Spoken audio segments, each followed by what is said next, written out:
Baiklah, pada saat ini saya akan menjelaskan tentang jawaban saya untuk tugas terstruktur 2 mata kuliah Kalkulus Vektor dengan dosen Dr. Andes Yori F. Monoarfa Magister Sains dengan materi limit fungsi vektor.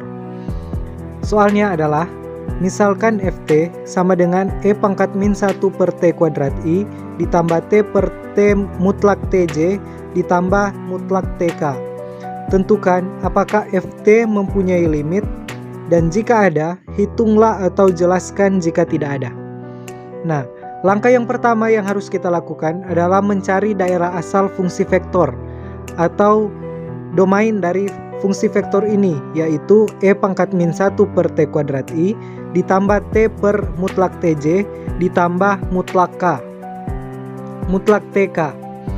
Nah, untuk daerah asal fungsi ini, tentunya kita harus mencari daerah asal dari setiap komponennya.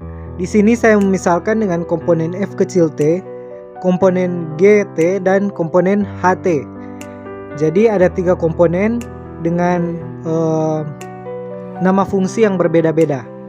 Nah, di sini untuk f kecil t, E pangkat min 1 per T kuadrat, daerah asalnya yaitu T, di mana T itu harus lebih besar dari 0 dan kurang dari 0, dan T itu adalah elemen bilangan real. Kenapa demikian? Karena E pangkat negatif 1 per T kuadrat dalam pecahan itu penyebut tidak boleh 0 agar supaya dia mendapatkan hasil yang terdefinisi.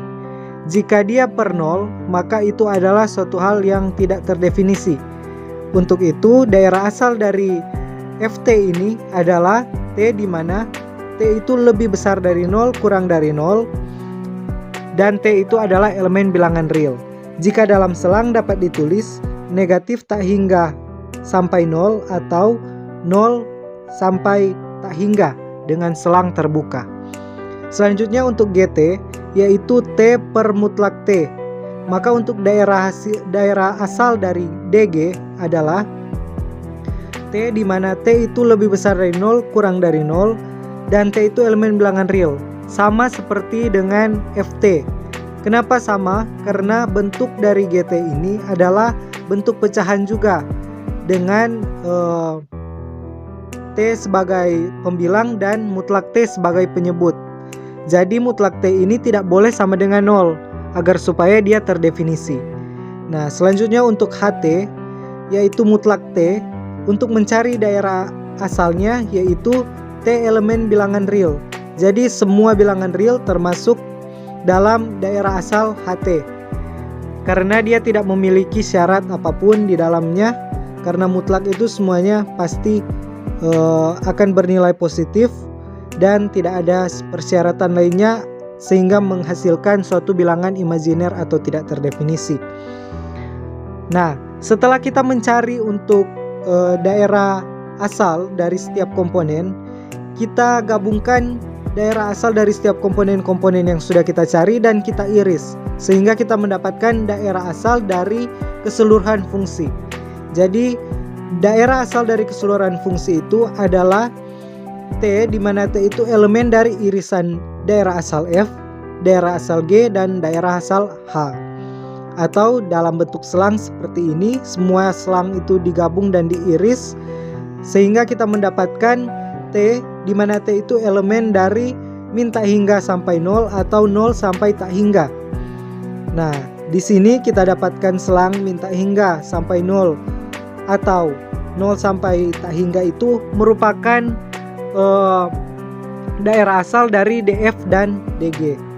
Nah, limit ini tidak terdefinisi pada 0 karena kita melihat bahwa definisi limit di mana dia harus berada pada daerah asal.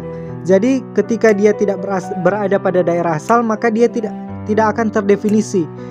Maka dari itu, ketika dalam soal ini 0 itu tidak termasuk dalam daerah asal, maka 0 tidak akan terdefinisi dalam limit ini. Nah, bagaimana dengan 0 yang didekati dari kanan dan 0 yang didekati dari kiri?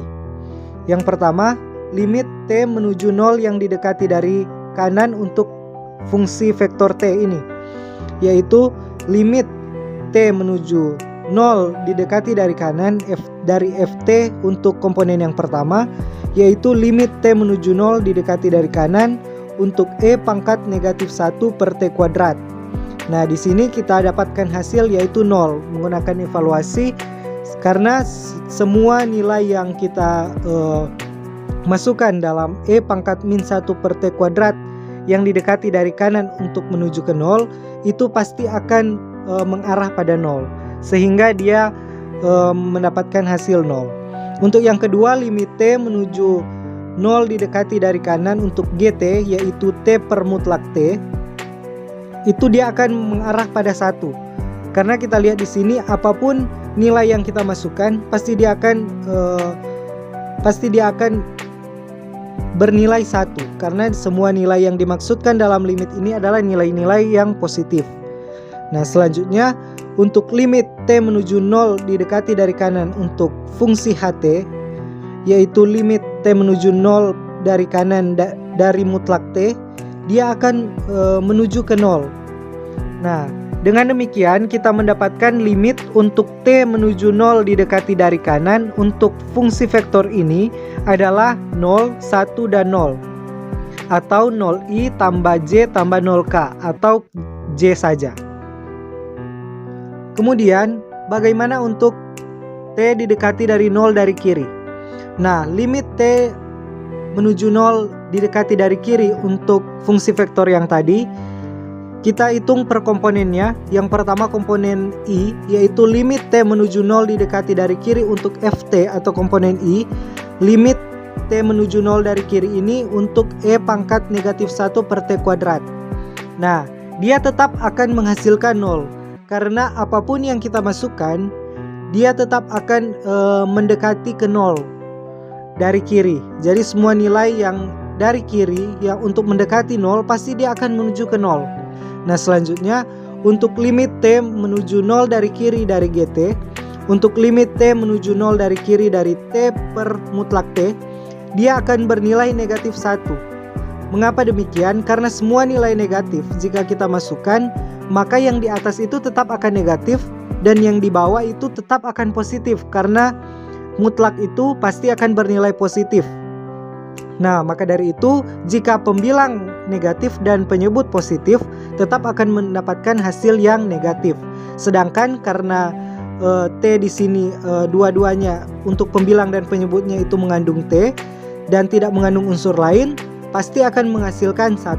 Sehingga jika limit T menuju 0 didekati dari kiri, dia akan mendapatkan hasil negatif 1.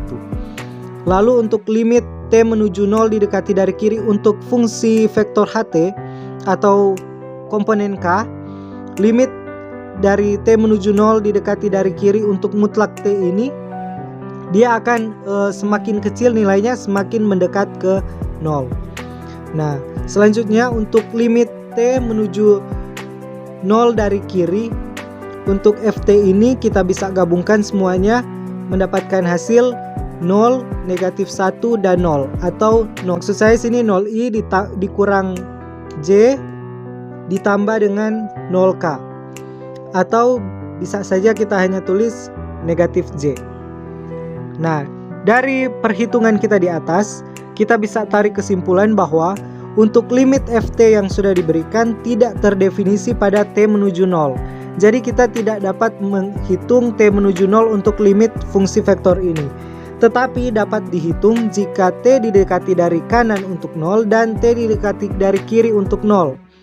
Nah, dari sini kita juga bisa mengetahui bahwa semua bilangan real bisa kita hitung limitnya dengan fungsi ini, hanya 0 yang tidak bisa, atau kecuali 0 yang tidak bisa. Selanjutnya untuk contoh, misalnya saya sudah katakan untuk semua bilangan real. Contohnya saya mengambil salah satu bilangan real yaitu angka 1.